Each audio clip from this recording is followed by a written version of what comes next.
नमस्कार, आप देख रहे हैं धा न्यूज और मैं हूं अभिषेक मिश्रा। देखिए, झारखंड में दूसरे चरण के लिए आज वोट डाले गए हैं। दूसरे चरण की 38 सीटों के लिए और महाराष्ट्र में सभी विधानसभा सीटों के लिए वोट डाले गए हैं। तो विधानसभा चुनाव के लिए वोटिंग हो चुकी है पूरी तरह से। विधानसभा चुनाव झारखंड का, महाराष्ट्र का संपन्न हो चुका है। अब बस नतीजों का इंतजार है। 23 नवंबर को विधानसभा चुनाव के नतीजे आएंगे। महाराष्ट्र में किसकी सरकार बनेगी, झारखंड में किसकी सरकार बनेगी, इस सवाल का जवाब मिल जाएगा। सस्पेंस से पर्दा हट जाएगा। बिहार उपचुनाव में कौन बाजी मारेगा, बिहार में जो सत्ता का सेमीफाइनल हुआ, जिन 4 विधानसभा सीटों पर उपचुनाव हुआ, उसमें किसका पलड़ा भारी है, उसमें किसका पलड़ा भारी रहा है, कौन बाजी मार रहा है। प्रशांत किशोर कमाल दिखा पाए हैं कि नहीं दिखा पाए हैं, जेडीयू की साख बचती है कि नहीं बचती है, यहां भी इन सारे सवालों के जवाब मिल जाएंगे। लेकिन वोटिंग खत्म हो गई है और रवायत के अनुसार एग्जिट पोल सामने आया है। एग्जिट पोल झारखंड के विधानसभा चुनाव को लेकर सामने आया है।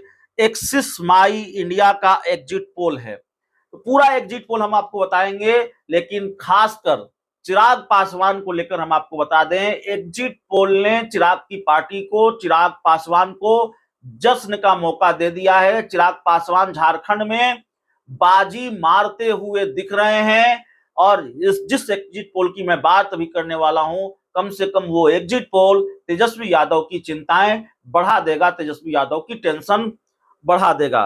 तो झारखंड को लेकर जो एग्जिट पोल आया है, उसके मुताबिक भारतीय जनता पार्टी को झारखंड में 16 से 26 सीटें मिल रही हैं। आजसू यानी कि सुदेश महतो की पार्टी को 0 से 1 सीट मिल रही है। जेडीयू को 0 से 1 सीट मिल रही है। लोजपा रामविलास को 1 सीट मिल रही है। एक ही सीट लड़ी है झारखंड में चिराग पासवान की पार्टी ने, चतरा की सीट। चतरा से जनार्दन पासवान चिराग की पार्टी के उम्मीदवार, और वो जीत रहे हैं एक्सिस माई इंडिया के एग्जिट पोल में। जेएमएम को 32 से 36 सीटें मिल रही हैं। कांग्रेस को 13 से 16 सीटें मिल रही हैं। आरजेडी को 3 से 4 सीटें मिल रही हैं। आरजेडी 4 सीट लड़ी है और अगर 4 सीट मिल रही है तो फिर चिराग पासवान चतरा नहीं जीत रहे हैं, क्योंकि चतरा में चिराग पासवान का मुकाबला तेजस्वी यादव से है। लेकिन 3 सीट मिल रही है, 3 से 4 सीट आरजेडी को इस एग्जिट पोल में बताया जा रहा है। तो 3 सीट मिल रही है, तो 1 सीट जो आरजेडी हार रही है वो चतरा की सीट ही हार रही है और चिराग पासवान तेजस्वी यादव पर भारी पड़ रहे हैं। लोजपा रामविलास आरजेडी पर भारी पड़ रही है। सीपीआईएमएल को 1 से 3 सीट मिल रही है। जेकेएलएम को 1 से 4 सीट और अन्य को 2 सीटें मिल रही हैं। तो जाहिर तौर पर देखिए, चिराग पासवान के लिए अच्छी खबर है। लोक जनशक्ति पार्टी रामविलास के लिए अच्छी खबर है। झारखंड की चतरा सीट चिराग पासवान की पार्टी के कब्जे में आती हुई दिख रही है। लोजपा रामविलास वो सीट जीतती हुई दिखाई दे रही है एक्सिस माई इंडिया के एग्जिट पोल के मुताबिक। वैसे चिराग पासवान के लिए अभी अच्छी खबरें ही आ रही हैं।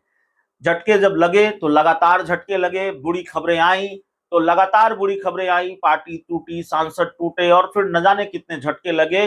बंगला भी खाली हुआ 12 जनपद का।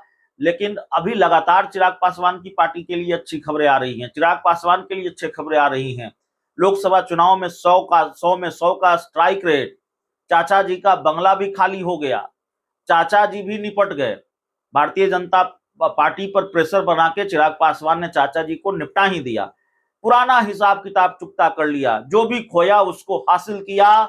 यहां तक कि पार्टी का दफ्तर भी अब चिराग पासवान के कब्जे में है। जो कल तक राष्ट्रीय लोक जनशक्ति पार्टी का दफ्तर हुआ करता था, वो लोक जनशक्ति पार्टी रामविलास का दफ्तर है। और इसके साथ ही झारखंड में पूरी ताकत लगाई, महाराष्ट्र में भी पूरी ताकत लगाई चिराग पासवान ने। तो झारखंड और महाराष्ट्र में एनडीए के लिए वो कितना जादू कर पाए हैं, ये चुनाव नतीजे बताएंगे। लेकिन चतरा की सीट, जहां उनकी पार्टी खुद लड़ी थी, जहां उनके उम्मीदवार खुद लड़े थे, जनार्दन पासवान, उनकी जीत होती दिख रही है इस एग्जिट पोल के मुताबिक। तो अच्छी खबर है चिराग पासवान की पार्टी के लिए। बहुत बहुत धन्यवाद।